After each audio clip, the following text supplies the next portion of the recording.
The Second World War is still considered the most brutal conflict in human history. A time when Europe in particular was in flames, maps were redrawn, and nations plunged into the abyss.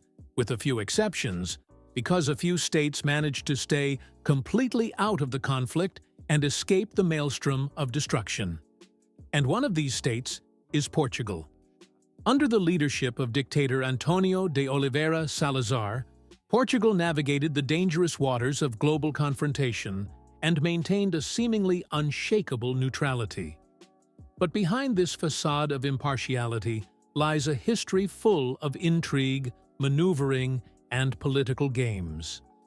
While the powers of Europe and the world wrestled with each other, Portugal played its own subtle role. So what exactly was Portugal doing during the World War? How did it manage to remain neutral? And how impartial was it in reality? We take a look at all these exciting questions in today's video. Have fun! Portugal in 1932. After a few years of democracy, the First Portuguese Republic, like so many other European countries, falls into the hands of radical forces. In Portugal, this is António de Oliveira Salazar. He gradually eliminated all democratic institutions and a year later finally proclaimed the Estado Novo, the new state. This was characterized by a centralized power structure, strong nationalism, and a conservative Catholic ideology. The new Constitution of 1933 secured Salazar almost unrestricted power by banning political parties and severely restricting civil liberties.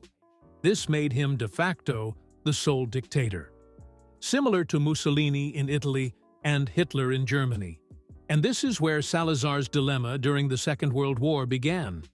On the one hand, he felt ideologically and politically aligned with the fascist dictatorships in Europe, especially later with Franco in Spain, and to a certain extent also with the Axis powers. He saw them as natural partners who could provide important raw materials and military support. On the other hand, Portugal had been closely linked to Great Britain for centuries through the Treaty of Windsor, 1386, which meant a special alliance and obligation to the Allies. The 550-year-old Anglo-Portuguese alliance was considered to be the oldest alliance in Europe, and Portugal in particular benefited greatly from it. In the 1930s, Salazar's foreign policy was therefore characterized by a strong isolationism. He was determined to keep Portugal out of the international tensions and conflicts that were increasingly affecting Europe. At the same time, however, he began to prepare his country for a prolonged war. Even though he knew that it was not directly threatened due to its geographical location on the edge of Europe. The great fear was the loss of overseas territories. Portugal still possessed numerous colonies, but their poor economic development meant that they could not defend themselves adequately against military attacks. In the event of a naval war, trade could come to a complete standstill, and Portugal would be cut off from its territories. And so Salazar maintained his neutrality even after the war began. In his declaration, Salazar emphasized that Portugal would remain neutral in accordance with its tradition of neutrality and in line with its foreign policy line in the First World War. It had already been agreed that the British-Portuguese alliance would remain intact, but that Portugal would not have to actively support the British in the war.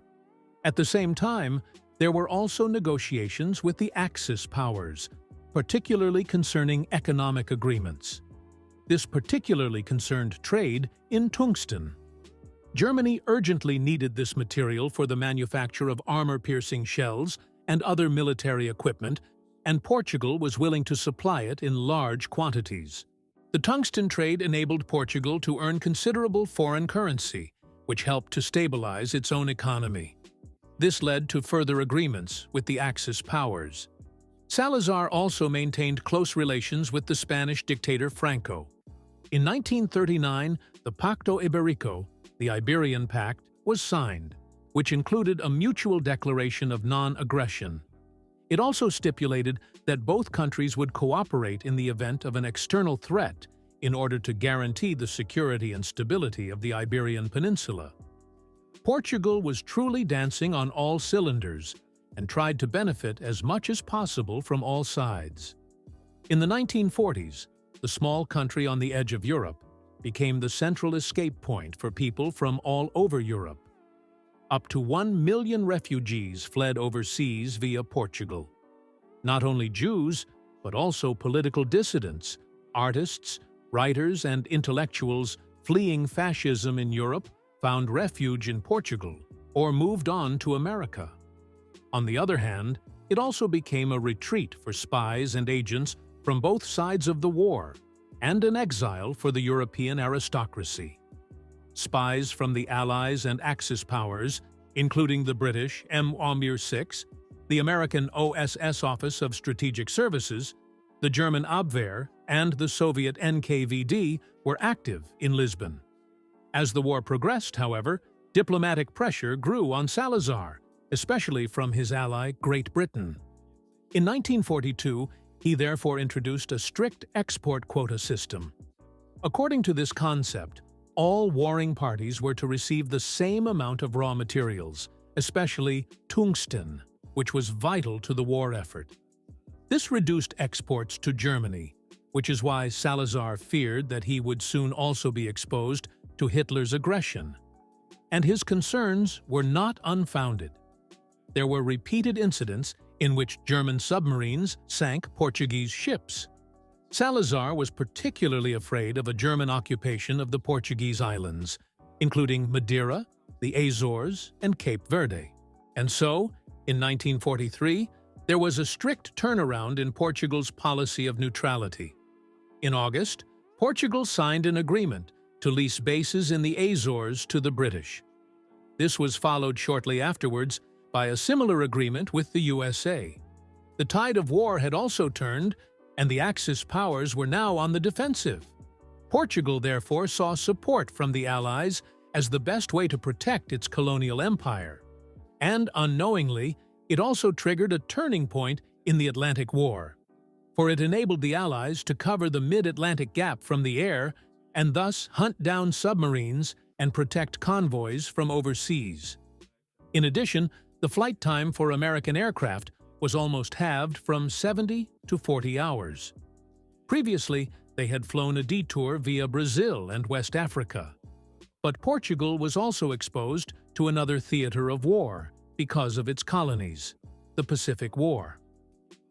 On December 17, 1941, after the Japanese attack on Pearl Harbor, Dutch and Australian troops landed in Portuguese Timor, violating Portuguese sovereignty. In 1942, Japan then invaded the island of Timor under the pretext of self-defense. Macau was also isolated after the Japanese conquest of neighboring areas of China and the fall of Hong Kong. Even though Japan was able to conquer the colony on 9 occasions, Macau's government was forced to accept so-called Japanese advisors who helped to determine its fate from then on. In 1945, the colony was accidentally attacked twice by the Americans, whereupon the U.S. government paid compensation. Otherwise, the Portuguese also began to cooperate with the Allies in the Pacific in order to protect the remaining colonies from the Japanese. Portugal strengthened its relationship with the Western powers by providing additional support with the bases in the Azores and other logistical assistance. Finally, it completely suspended trade with Germany and the Axis powers.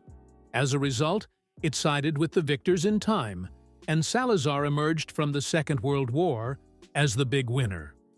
Portugal survived the horrors of war, not only physically unscathed, but also significantly richer. And despite his strong authoritarian traits, Salazar was also supported by the West after the war. Portugal was included in the Marshall Plan and was one of the founding members of NATO. Salazar also managed to hold on to his colonial empire until the end. It was the last state to still have colonies in Africa, while the rest of the continent was already independent.